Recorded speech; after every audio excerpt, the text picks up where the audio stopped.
مومن کرام یہ تھے جناب شاویز شاہ پوری جو بڑے ہی مخصوص و مرصع انداز میں آپ خطاب کو محسوس فرما رہے تھے، اور اب میں بلا کسی تمہید کے گزارش ہوں حجت اسلام والمسلمین شہنشاہ خطابت عالی جناب مولانا سلمان عباس صاحب سے کہ وہ زمین پر ہو کر ہم سب محسوس فرمائیں۔ آپ حضرات سے گزارش ہے کہ بابا بلند ہو فرما دیں، اور میں آپ کے گزار کر دینا چاہتا ہوں کہ یہ ہمارا پورا پروگرام اسمارٹ ٹی وی پر اور 72 چینل پر لائیو ٹیلی کاسٹ کیا جا رہا ہے۔ جو لوگ یہاں سے دور ہیں وہ اس لائیو ٹیلی کاسٹ سے سیدھا جڑ سکتے ہیں 72 چینل پر اور اسمارٹ ٹی وی چینل پر لائیو ٹیلی کاسٹ کیا جا رہا ہے، اور میں آپ کے سامنے آپ کے روبرو ہیں حضرت اسلام والمسلمین محمد سلمان صاحب نے محمد سلمان صاحب مو قبلہ خطاب فرمانے کے لیے آپ کے روبرو ہیں۔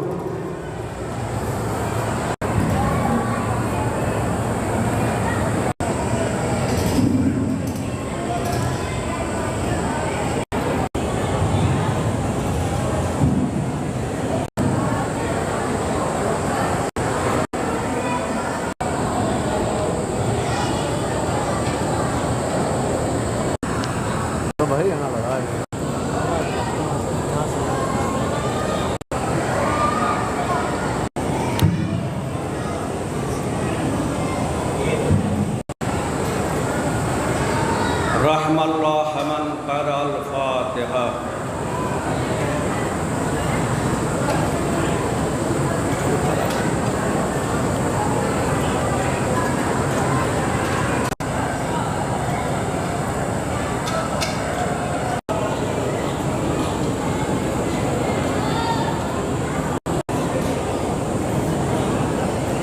اعوذ باللہ من الشیطان الرجیم، بسم اللہ الرحمن الرحیم۔ الحمد للہ رب العالمین، والصلاة والسلام وتحیۃ والکرام مولا و مولا الکونین جد الحسن والحسین ابی القاسم محمد وآلہ الطیبین الطاہرین المعصومین المظلومین المنتخبین المجتمعین، ولعنۃ اللہ علی اعدائہم اجمعین، اما بعد۔ فقد قال اللہ تبارک و تعالی وقولہ الحق۔ بسم اللہ الرحمن الرحیم۔ يسبح لله ما في السماوات وما في الأرض، صلوات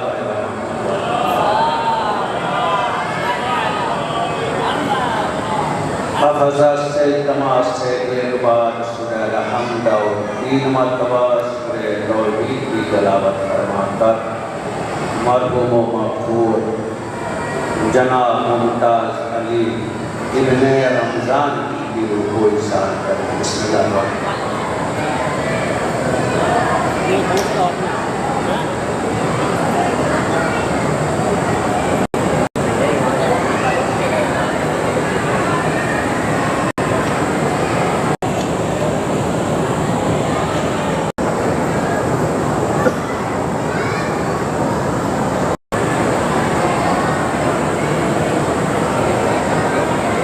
صلوات پڑھیں اور محمد والے محمد پہ۔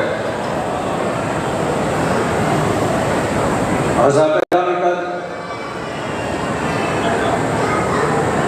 آج جمعہ ہے اور جمعے کے اعتبار سے میں نے جس آیہ قرآنی کو اس وقت کی مجلس میں عنوان قرار دیا ہے، یہ سورہ جمعہ کی پہلی آیت ہے کہ پروردگار عالم ارشاد فرما رہا ہے جو سب ہے وہ للہ ما فی السماوات و ما فی الارض، اس زمین اور آسمان کے درمیان جتنی بھی چیزیں ہیں وہ سب کے سب اللہ کی تسبیح و تحلیل کرتی ہیں۔ یہ انسان کی کم ظرفی ہے کہ انسان اس اللہ کا شکریہ ادا نہیں کرتا، لیکن بے جان شے بھی اللہ کا شکریہ ادا کرتا ہے۔ غور کریے گا عزیزان محترم، چونکہ آپ جب دیکھیں گے اس مجلس کے اجلاس تو اس کے اندر آپ کو ملے گا کہ سالانہ کرتا ہوں۔ ایک مرتبہ گیا، پہلی مرتبہ پانی میں برتن کو ڈالا اور لے کے آیا، کچھ دور چلا پانی گر گیا، بھائی چھید ہے۔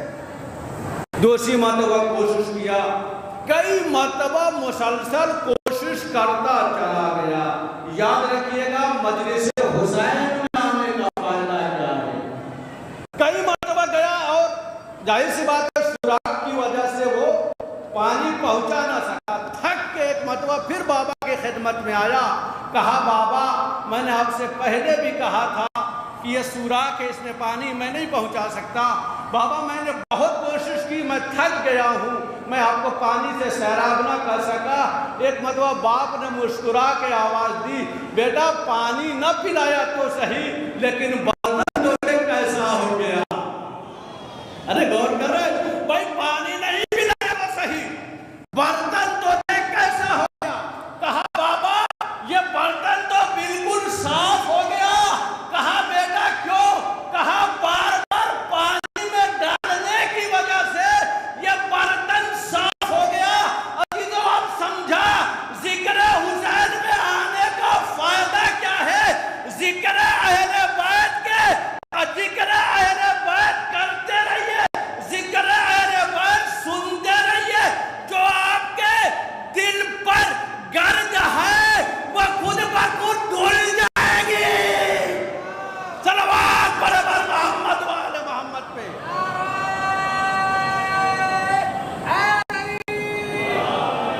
غور کر رہے ہیں ذکر اہل بیت میں، آئیے دل پاکیزہ ہو جاتا ہے، جو گناہوں کی گرد ہے وہ گناہ دھل جاتے ہیں۔ یہ کوئی معمولی ذکر نہیں ہے عزیزان محترم، لیکن ذرا سوچئے جو میں آپ کے سامنے عرض کرنے کی کوشش کر رہا ہوں کہ ہم اللہ کی تسبیح و تحلیل، اللہ کی عبادت نہ کریں، لیکن وہ اللہ کی زمین و آسمان کے درمیان جتنی چیزیں ہیں، ظاہر سی بات ہے خدا کی مخلوقات کو شمار نہیں کیا جا سکتا، جتنی بھی چیزیں ہیں وہ سب اللہ کی حمد و ثنا کرتی ہیں۔ اب یہ غور کریں کہ جب نبی کے معجزات کو لوگوں نے دیکھا تو کہا بھائی یہ تو نبی کا بہت بڑا معجزہ ہے۔ کہا بھائی کیا معجزہ ہے؟ کہا نبی نے پتھر سے، سنگریزے سے کلمہ پڑھا دیا۔ اتنا بڑا معجزہ ہے نبی کا۔ میں آپ سے گواہ بنا کے پوچھتا ہوں، یہ سنگریزے کو کلمہ پڑھانا یہ معجزہ ہے؟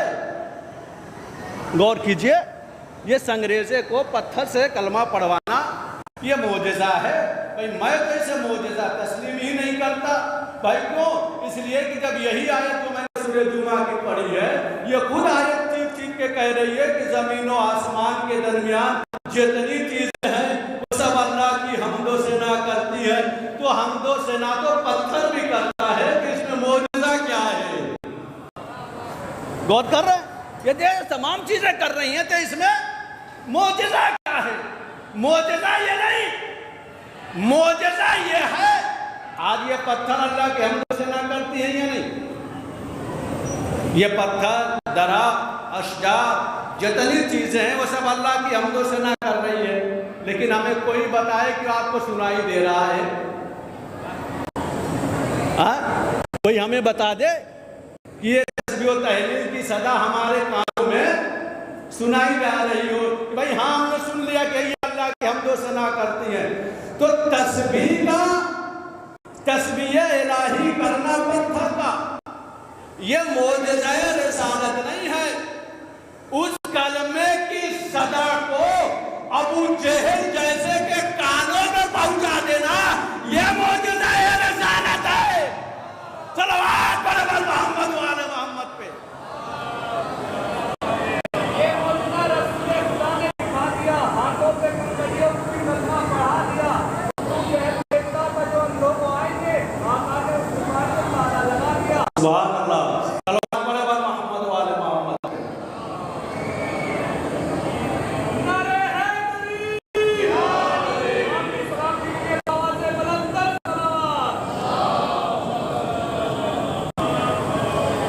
تو یہ معجزہ رسالت ہے. اچھا یہ بتائیے جب نبی کا سب سے بڑا معجزہ کیا تھا؟ سب سے بڑا ایک اجلاس رکھا گیا تھا، میں بھی وہاں گیا تھا. تو میں نے صرف ایک ہی جملہ کہا تھا 2 منٹ کے اندر، کیونکہ وقت نہیں تھا. 2 منٹ کے اندر نبی کے معجزات پہ بحث کیا. تو اس میں بھی بس ایک ہی سوال کیا تھا جو میں اس وقت آپ کے سامنے بیان کر رہا ہوں. نبی کا سب سے بڑا معجزہ کیا ہے؟ سنگریزے کو کلمہ پڑھانا یا اس کی آواز کو منافقوں کے کانوں میں پہنچانا. نبی کا بڑا معجزہ یہ ہے کہ درخت چل کے آ جانا اور سلامی کو ختم ہو جانا، یہ نبی کا معجزہ. نبی کا سب سے بڑا معجزہ یہ ہے کہ 360 خداؤں کا تصور ذہن سے نکال کر ایک خدا کا سجدہ کرا دینا. آج ہمارے سماج میں قرآن ہے، حدیث ہے، علماء کی تاریخیں ہیں، اور پورے 1,24,000 انبیاء کی، 12 اماموں کی، صحابہ کی جتنے بھی تاریخ اٹھا کر دیکھ لیجئے، کربلا ہمارے سامنے سب کچھ ہے. لیکن اگر ہمارے سماج میں اگر ایک غلط رسم رائج ہو جائے تو ہم اس رسم کو نہیں چھوڑا سکتے. غور کر، ہمارے پاس سب کچھ ہے. اہل بیت کا کردار ہے، انبیاء کی کردار ہے، قرآن ہے، سب کچھ ہے. سب کچھ ہونے کے باوجود ہم ایک رسم، غلط رسم کو اپنے سماج سے نہیں نکال سکتے. لیکن ذرا سوچئے اس اللہ کے حبیب نے کیسا کارنامہ انجام دیا کہ وہ ایک خدا کا سجدہ کرا دیا. یہ ہے یہ کمال کی بات نہیں. خود آپ اپنے معاشرہ کا معائنہ کریں، اس کے بعد خود تجزیہ نکالیں کہ یہ بات صحیح ہے یا غلط. کچھ نہیں کیا مگر 360 خداؤں کا. لیکن کیا کیسے؟ پیغمبر نے کہا بھائی یہ رزق دینے والے خدا ہے.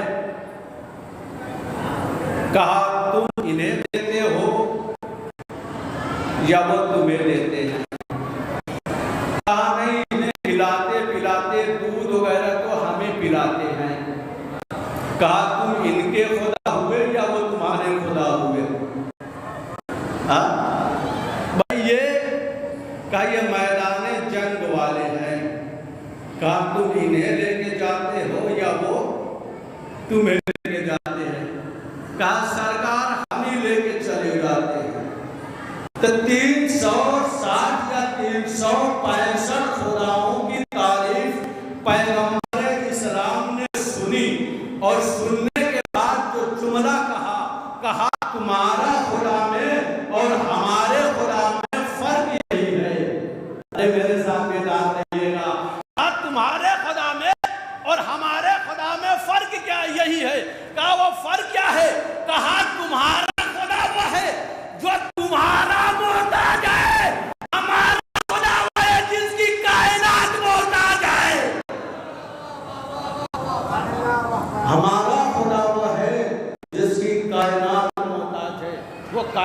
کا محتاج نہیں ہے۔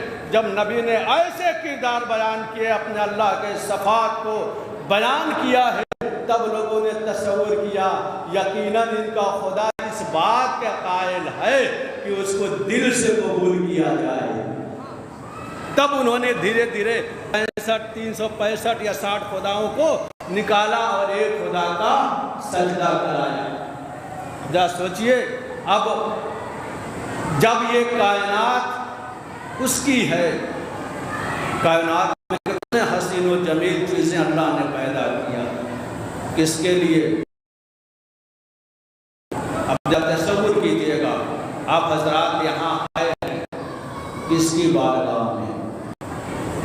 باب الحوائج کی بارگاہ میں۔ یہ باب الحوائج کوئی ہمارے دیے ہوئے القاب نہیں ہیں، یہ معصوم کے دیے ہوئے القاب ہیں، اور معصوم کسی کو بے جا القاب نہیں دیتا۔ جائیے، اگر کہیں پہ بھی اتنی مقدس ہستی کائنات میں نہیں مل سکتی، اس اللہ کا جتنا بھی آپ شکریہ ادا کریں وہ ہم ادا نہیں کر سکتے۔ کہا کیوں؟ اس لیے کہ اس اللہ نے اہل بیت جیسی شخصیت اس کائنات میں بھیج کے اس لیے بھیجا کہ ہم سیدھا راستہ پا جائیں، ہم گمراہی سے بچ جائیں۔ عزیزو غور کریں، یہ بہت پہلے کا واقعات ہے جب یہاں پہ معجزے ہوئے تھے۔ آپ حضرات کے عالیہ میں یہ بات ہے جو میں آپ کے سامنے عرض کرنا چاہتا ہوں۔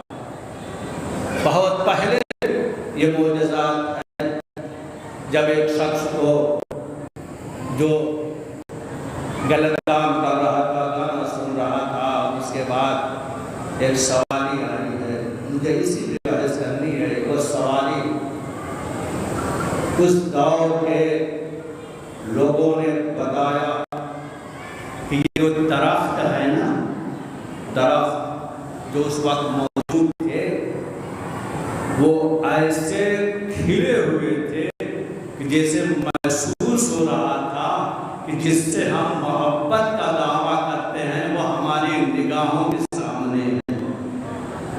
پورا وہ درخت جھکے ہوئے تھے۔ یہ کوئی نئی بات نہیں ہے جسے خدا پیغمبر نے نہیں فرمایا جو علی کا غلام ہوتا ہے کائنات اس کی غلام ہوتی ہے۔ اور یاد رکھیے گا، لوگوں کو غلام بنانا اور ہے، علی سے غلامی کا سند دینا اور ہے۔ لوگ خالی ہوتا ہے کائنات اس کی غلام ہو جاتی ہے، تو یہ علی کا غلام نہیں، علی کا بیٹا آیا تھا جو اپنا اختیار دکھا رہا تھا کہ ہم انسانوں کو تو جب چاہیں ہم کچھ کرما بڑھا سکتے ہیں، اگر ہمیں اختیار مل جائے پہچانو ہم علی کے وارث ہیں کہ جس نے اپنی آغوش میں کھلایا ہے۔ جب ہماری سواری بھی آ جاتی ہے تو درخت تعظیم کے لیے جھک جاتے ہیں۔ پہچانے یہ معجزات، یہ جو معجزے ہوئے کتنوں کی قسمتیں بدل دی، جہاں پہ ان کے قدم پڑتے ہیں۔ اب کچھ سوچیں، ولادت رسول سے پہلے مدینے کی تاریخ کیا تھی اور ولادت رسول کے بعد مدینے کی تاریخ کیا بنی؟ ہم ملاحظہ فرماتے رہیے گا، گمراہیوں میں مبتلا تھا عرب، پیغمبر نے نکالا، اور آج بھی قدم کے محمد کے قدم پائے سے لوگ آج بھی دستیاب ہو رہے ہیں، لیکن یہ ان کی کمزوری ہے کہ ان کا احسان ماننے کے بجائے ان کے اوپر تہمتیں لگاتے ہیں۔ احسان مانے ان کا، جو نبی کے قدم جب پڑے ہیں سرزمین مکہ پہ، سرزمین مدینہ پہ، اللہ نے ان کی قسمتیں بدل دیا۔ یہ وہ ہیں جو قسمتیں بدلتے ہیں۔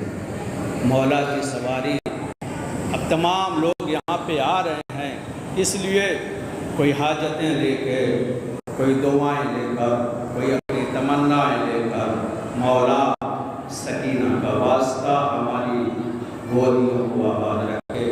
میں اس منبر سے دعا کراتا ہوں اور جتنے زائرین حسین اس موقع پر آئے ہوئے ہیں، باب الحوائج کی بارگاہ مقدس میں زہرا کی ٹوٹی ہوئی بستیوں کے طفیل میں ان کی حاجاتیں، ان کی دعائیں پروردگار پوری فرما دے۔ میرے عزیزو، یاد رکھیے گا یہ انسان کی کمظرفی ہے۔ جب انسان کسی کو کچھ دیتا ہے تو احسان جتاتا ہے، اگر میں نہ دیتا تو تمہارا کوئی پوچھنے والا نہیں تھا۔ لیکن یہ وہ بارگاہ ہے جہاں پہ ملتا ہے تو احسان نہیں جتاتا۔ اور یہ بھی ایک فرق ہے کہ جب آپ کسی سے احسان لیں تو آپ اسے بتاتے نہیں ہیں کہ اس نے مجھے اوپر احسان کیا ہے، لیکن اگر ان درگاہوں سے اگر مل جائے، انسان سینہ چوڑا کر کے کہتا ہے ہمیں عباس نے عطا کیا، ہمیں حسین نے عطا کیا، ہمیں اس مقدس ہستی نے عطا کیا۔ بھائی یہ کرتا کیوں ہے؟ کہ اس لیے کہ یہ دے کے واپس نہیں لیتے۔ صلوات برابر محمد و آل محمد پہ۔ یہ مقدس ہستی ہے، دینے کے بعد واپس نہیں لیتے۔ بھائی آپ کیا ہیں؟ جائیے دیکھیے، تاریخ پڑھیے، کتنے لوگوں کو دیا۔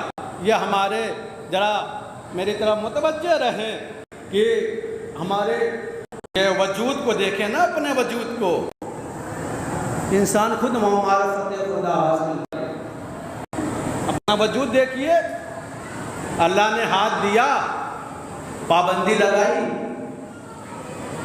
بتائیے، اللہ نے ہاتھ دیا ہے نا، اس میں پابندیاں لگائی۔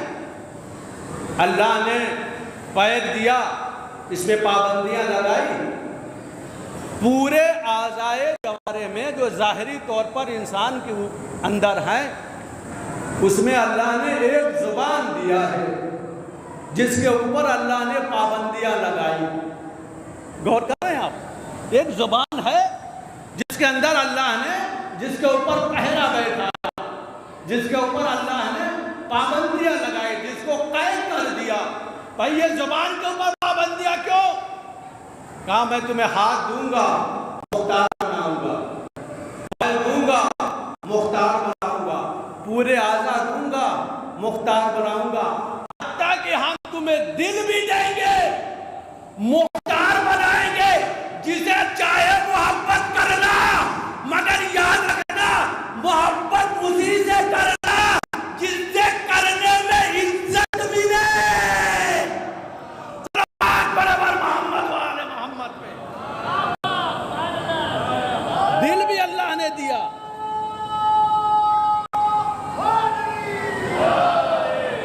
اللہ نے دل بھی دیا، لیکن آزاد رکھا۔ ہم تمہیں اختیار دیتے ہیں، جسے چاہو اس سے محبت کرو، مگر اتنا یاد رکھنا محبت اسی سے کرنا جو تمہارے لیے عزت کا سبب بنے، محبت اسی سے کرنا جو تمہارے لیے ذلت کا سبب نہ بنے۔ جو انسان خود اپنی کشتی کو پار نہ لگا سکے، ارے میرے ساتھ تو رہے بھائی، جو انسان جو اپنی کشتی کو ساحل کے کنارے نہ پہنچا سکے، وہ امت کی کشتی کیا پہنچائے گا؟ اسی سے محبت کرنا جو تمہارے لیے عزت کا سبب بنے۔ تو دل کو بھی اللہ نے پابندیاں نہیں لگائی، ہاں قرآن میں آیتیں اتار دی کہ اہل بیت سے محبت کرو اگر اجر رسالت ادا کرنا چاہتے ہو تو۔ اللہ نے ہر چیز آزاد جوارح دیا، اللہ نے کسی کے اوپر کوئی پابندیاں نہیں لگائی، لیکن زبان پہ اللہ نے پابندیاں لگائی۔ آپ خود ملاحظہ فرما، جو ہمارے بزرگ بیٹھے ہمارے سامنے، کتنی پابندیاں لگائی۔ پہلے 2 ہونٹوں کو، 2